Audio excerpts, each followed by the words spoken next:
Bismillahirrahmanirrahim. Today we will discuss the visual pathway. The visual pathway from the eye to the brain visual cortex. So this is start from the eyeball and terminate in the visual cortex or the occipital or the most posterior aspect of the brain. The visual pathway refers to the anatomical structure responsible for the conversion of light energy into electrical action potential that can be interpreted by the brain. It began at the retina and terminates at the primary visual cortex with several intercortical tracts. Course of the optic nerve. The anatomical course of the optic nerve describes the transmission of spatial sensory information from the retina of the eye to the primary visual cortex of the brain. It starts from the retina through optic nerve. It transmits these impulses to the visual cortex of the brain. It can be divided into extracranial component, which means outside the cranial cavity or the skull, and the intracranial component, which are located inside the cranial cavity or inside the skull. So extracranial compartment, what are the extracranial compartment of the visual pathway? The optic nerve is formed by the conversion of axon from the retinal ganglion cell. These cells in turn receive impulses from the photoreceptor of the eye, the rod and the cones. After its formation, the optic nerve leaves the bony orbit by the optic canal. Optic nerve is formed by the conversion. Here this is actually the retina, but the last portion or the terminal portion of the retina, there are ganglion there, and these ganglion have axons, and when these axons join together they make the optic nerve. And when the optic nerve is formed at the level of optic disc, it leaves the cranial wall through the optic canal, and it receives information from the rod and cone, which are the photoreceptors, rod and cone. These are the rod and the cones. So the retina is the innermost layer or transduction of photo energy. Transduction means conversion of one type of energy into another type of energy, or one type of stimulus into another type of stimulus. In this condition, the light is converted into photo energy. So the 10 layers are retinal pigmented epithelium. This one is the retinal pigmented epithelium. Photoreceptor, this is the second layer of the retina. Outer limiting membrane, this is the outer limiting membrane, and outer nuclear membrane. This is behind the outer limiting membrane is a layer which is called outer nuclear membrane. It contains the body of the neuron, and as they contain the nucleus, that's why it is called the outer nuclear membrane. And outer plexiform layer, they make plexus with the next neuron, so this is called the plexiform layer. And inner nuclear layer, this is outer nuclear layer, and here is the inner nuclear layer. Again, here are the neuron cell bodies located, and they have the nucleus there. That's why this is called the inner nuclear layer. And in inner plexiform layer, again these neurons make synapses with the another layer of neuron, so this is a second plexiform layer. And ganglion cell layer, the last one is the ganglion cell layer, which actually make nerve fiber layer. The axon of these ganglion cells unite together and they make the optic nerve, which then leave the retina or the orbit through the optic nerve canal. And One other layer is the inner limiting layer. Now the intraocular part of the pathway is made up of number of distinct and well organized anatomical components. Optic nerve, this is the optic nerve which originates from the retina, which we already discussed. Optic chiasma. The chiasma is a point in which the optic nerve fiber of the left eye cross to the right side, and from the right side the fiber cross to the left side. Remember, the crossing fiber are nasal fiber or medial fiber, and this crossing point is known as optic chiasma. Optic tract, beyond this we have another pathway which is called the optic tract, and this optic tract terminates in the lateral geniculate nucleus, which is also called lateral geniculate body. This tract here, synapse or terminate in the lateral geniculate body. Optic radiation from the lateral geniculate body, another pathway is originated, and this pathway is called optic radiation and visual or striate cortex.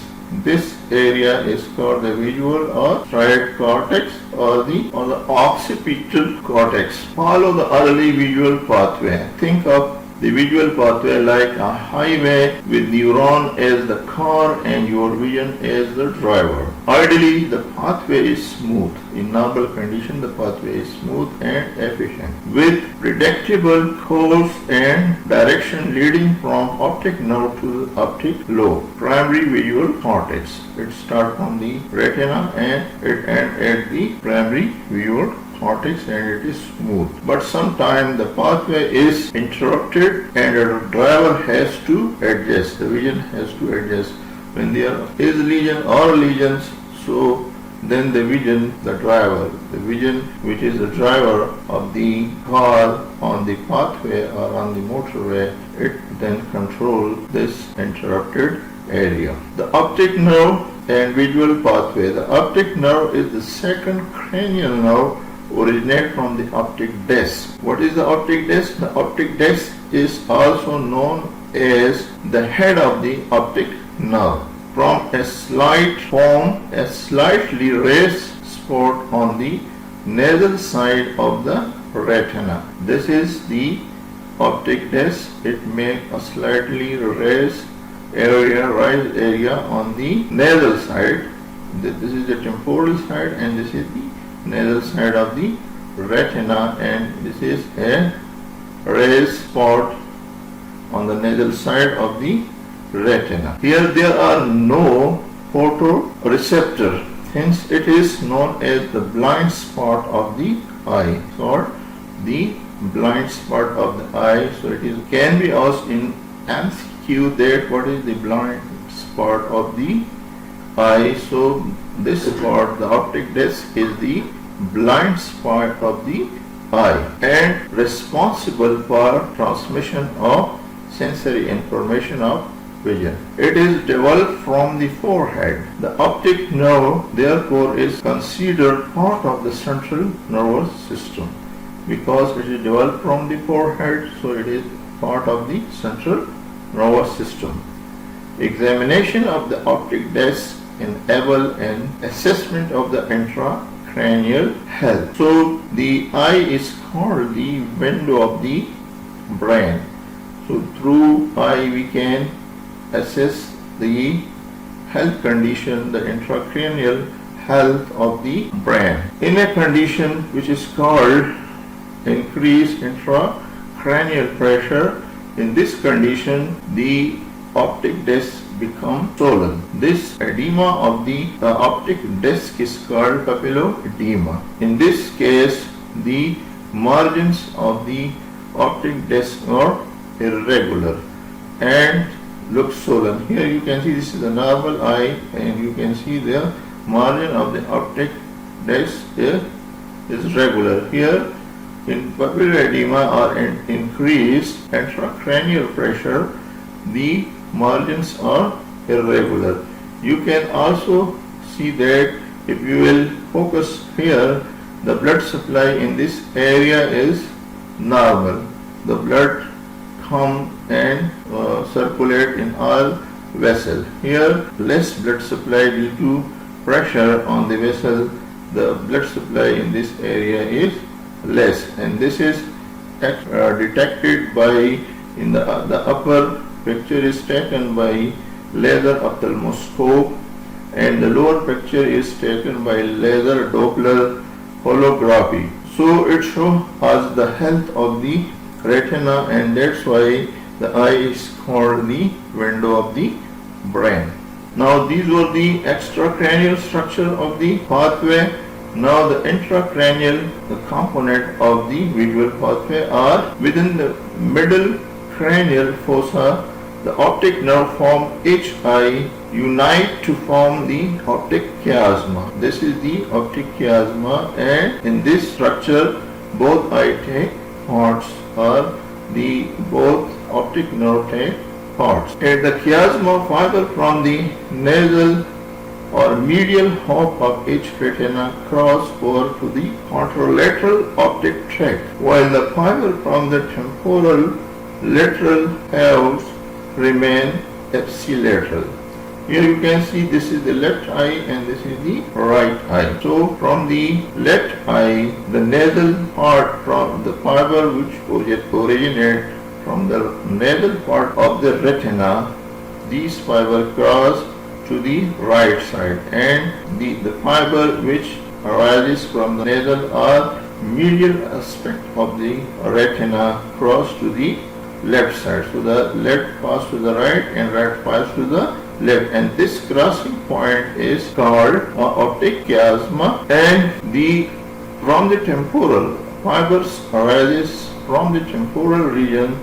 They don't cross to the opposite side but remain on the same side ipsilaterally, and then they go onward to the other structure. The left optic tract contains fiber from the left temporal lateral retina and the right nasal middle retina. Left optic tract and right optic tract. This is the left optic tract and this is the right optic tract.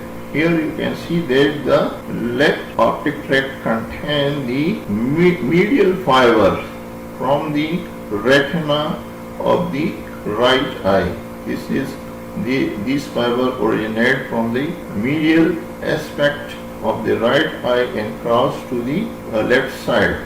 So the left optic tract contains the fiber from the left eye, and which are the medial or nasal fiber and temporal fiber from the right eye. So this chiasma contains fiber from both sides of the both eye. The same is the condition in the right eye. The right eye contains medial fiber from the left eye and temporal fiber from the right eye. So the right eye contains left eye fibers and right eye fiber. So this is chiasma is the combination of fiber from both eyes. Lateral geniculate nucleus or lateral geniculate body, it is also called LGN. Each optic tract travels to its corresponding cerebral hemisphere to reach lateral geniculate nucleus. This is the optic tract, then they travels and reach to the lateral geniculate nucleus or lateral geniculate body, which is a relay station located in the thalamus. The fiber synapse here. Relay system. Relay system means that at one time a group of neurons are active and the other group of neurons are become inhibited, and in other instant the inhibited neurons are activated and activated neurons are inhibited. The optic radiation axon from the lateral geniculate then carry visual information via a pathway known as the optic radiation. In the optic tract, synapse or terminate in the lateral geniculate. From the lateral geniculate, pathways are originate and they then terminate in an area which is called the optic radiation area, and which is actually located in the occipital cortex, and this pathway is known optic radiation. From here to here, this pathway is known as optic radiation. The visual cortex, the cell of the lateral geniculate nucleus, then project to their main target, primary visual cortex. These cells then actually project to the primary visual area, where the cortex, the brain begin to reconstitute the image from the respective field of the cell of retina. 6-layer structure of lateral geniculate nucleus. This is the lateral geniculate nucleus. It contains 6 areas. So 6 layers structure of lateral geniculate nucleus show the destination of cross and uncrossed fiber. Nasal of the medial side of the fiber cross to from left to right and right to left. So the cross fiber actually end in area 1, area 4 and area 6, and the uncrossed fiber end in the lateral geniculate nucleus in area 5, area 3 and area 2. Here you can see that the primary visual cortex, it is also called Broadman area 17. This cortex is called the Broadman area 17, and it is also known as the calcarean cortex. The second name is calcarean cortex, and the third name striate cortex or area V1. So these are the names of this visual cortex. It is the main site of input of signal coming from the retina. All the information which are coming from the retina, they are received in this area. It is located on the middle aspect of the occipital lobe in the gyrus superior and inferior to the calcarean sulcus. This is the calcarean sulcus. This occipital area or visual area located superior and inferior to the calcarean sulcus, and it is on the medial aspect of the cortex. When you will take a sagittal section of the brain, so this is the medial aspect. This area is located on the medial aspect of the cortex. Most of the cortex lies within the deep walls of the calcarean sulcus. We know that sulcus is a depression in the brain tissue, and gyri are the raised area. These are the gyruses, and this is the sulcus. This area, the V1 area, is mostly located in the deep sulcus. The term stria cortex comes from its astrological appearance, in which the white matter tract of the apparent fiber within the lamina or the outer line of the belarger is just visible to the naked eye and is known as the line of Janeri 1-2. These are also the name of the striated area, and it is because when it is examined under microscope, it contains white fiber, and due to these white fiber, because it's gray matter but it contains the white fiber, so it looks striated. That's why it is called striated lobe also. Pathways start from the eye ball, from the retina, the optic nerve, then the optic chiasma where the crossing occurs, then the geniculate body, the optic radiation to the visual area 1 and 2. So the 1 is the main area, and the area 2 is associated area, but main pulses or information are received in the calcarean or the area 1. Here it is the most clear picture. This is the occipital hole, the outermost, most posterior area. This is the calcarean sulcus, and here is the visual area 1 and 2, where most of the informations are received, and this is the geniculate body. From here, 2 pathways are originated. One is the parietal. This one is the parietal, and this This is the occipital pathway which actually end in the occipital area. So this was, please subscribe the channel and press the bell icon